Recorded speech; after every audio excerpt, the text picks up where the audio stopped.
Thank you very much for the opportunity to speak here, the invitation.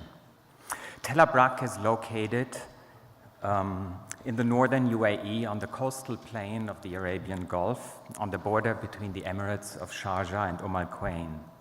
In antiquity, the site was located at an extension of the Al Quwain lagoon and had thus direct access to the sea. This is a crucial economic factor, not only for the subsistence, which was based partly on marine resources.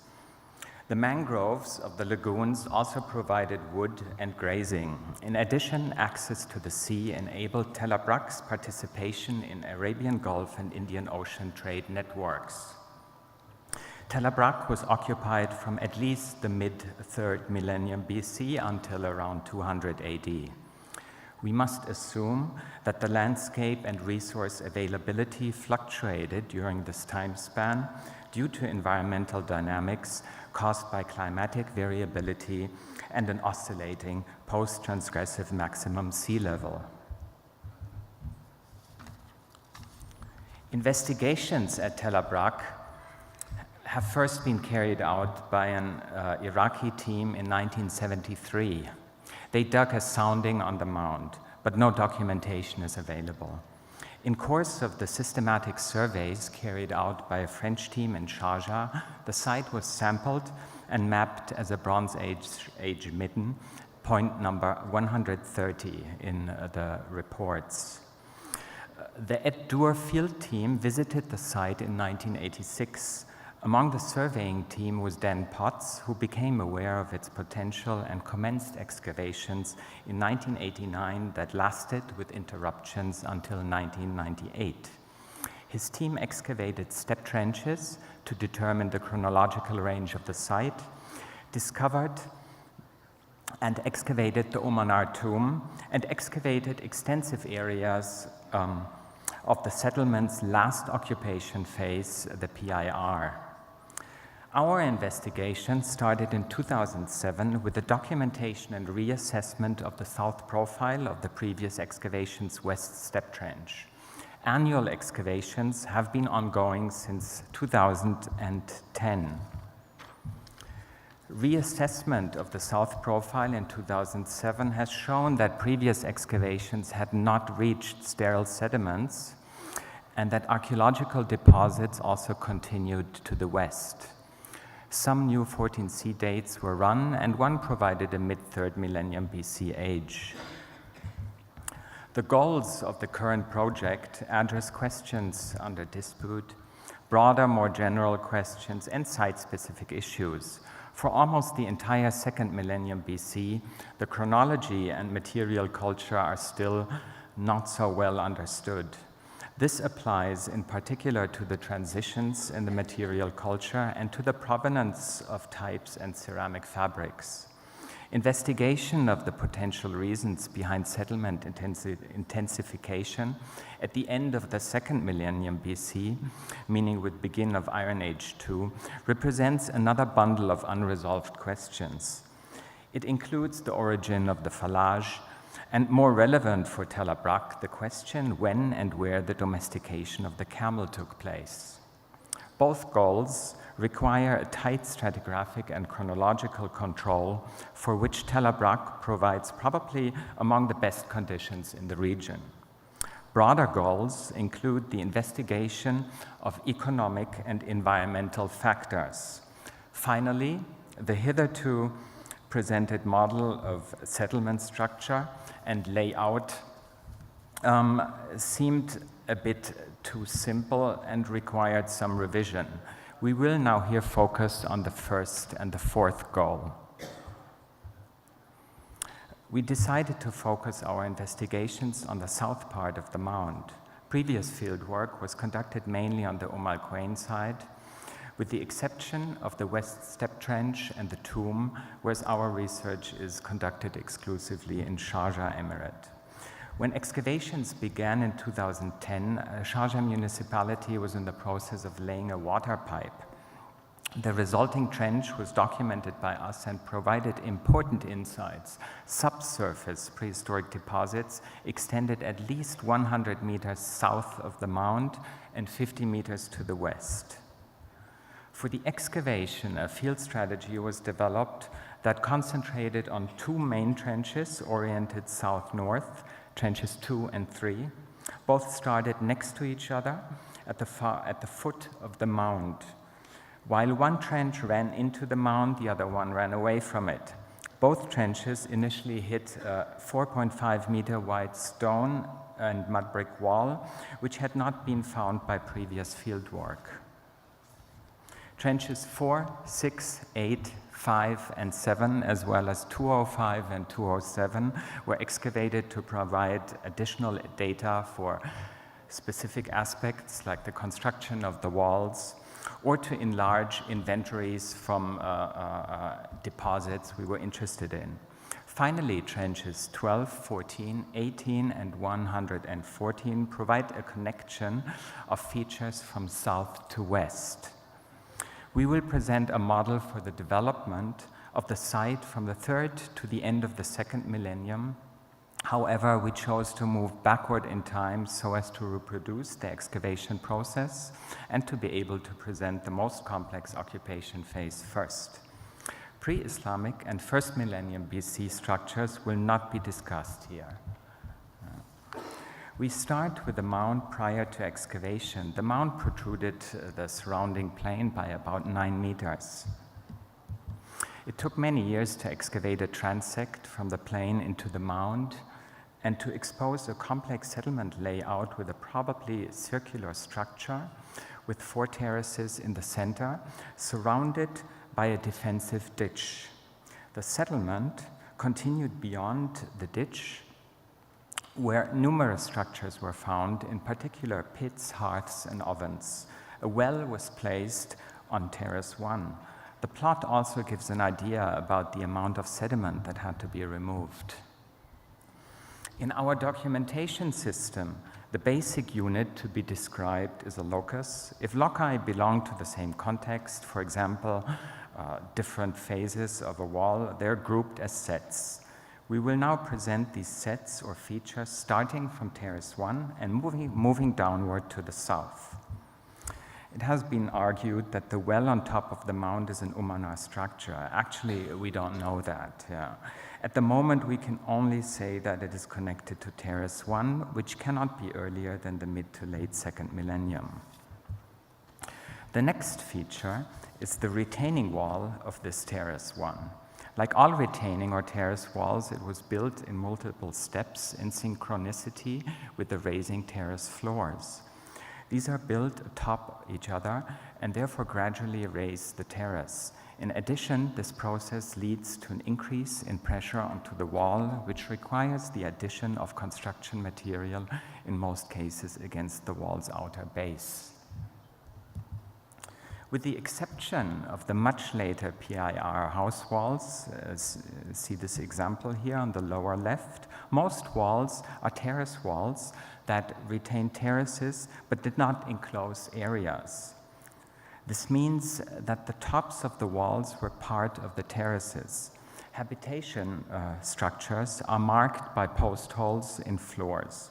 The view is to the south, along Trench 2 and then into Trench 3. The large amount of post holes and absence of dwelling walls suggests that habitation structures were made of perishable materials such as wood and palm fronds.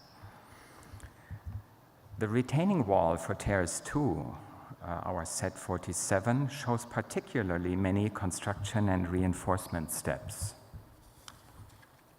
This floor on Terrace 3 shows several larger post holes or small pits. Retaining wall set 26 had not been removed, but the east and west sections of Terrace 4 illustrate that the construction of this wall and the terrace itself was connected to a considerable effort that must have involved illustrate that the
Among these, what we named the shell pits, yes,